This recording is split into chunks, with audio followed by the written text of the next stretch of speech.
préalable, ces opérateurs viennent dans une position d'écoute et puis de beaucoup d'interrogations parce que les nouvelles dispositions, en tous les cas celles qui étaient en place depuis juillet 2009, ont beaucoup intrigué.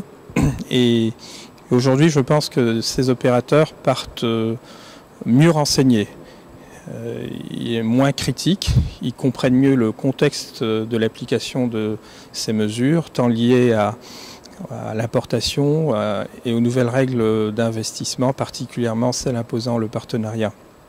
Donc de comprendre que s'établir en Algérie aujourd'hui implique de façon stratégique et positive une implantation à succès lorsqu'ils ont des partenaires algériens, autant pour eux que pour les Algériens, dans une optique de gagnant-gagnant. Au départ, on peut penser que la plupart ont plus une attente de placer leurs produits. Ce sont les règles du jeu dans un marché. Mais je pense qu'aujourd'hui, ils ont bien compris que les flux doivent être à équilibre dans les deux sens. Les modifications sont celles qui avaient été déjà annoncées par le chef du gouvernement en décembre 2008 et consacrées par des dispositifs de loi de finances, particulièrement la loi de finances complémentaire pour 2009.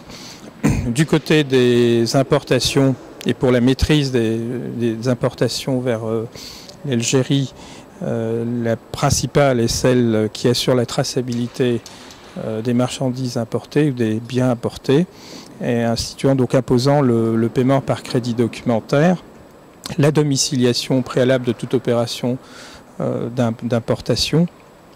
Et pour ce qui est de l'investissement, d'imposer donc aux investisseurs d'avoir un partenaire majoritaire à 51% dans tout projet industriel ou de service, ou au minimum de 30% pour les sociétés de négoce.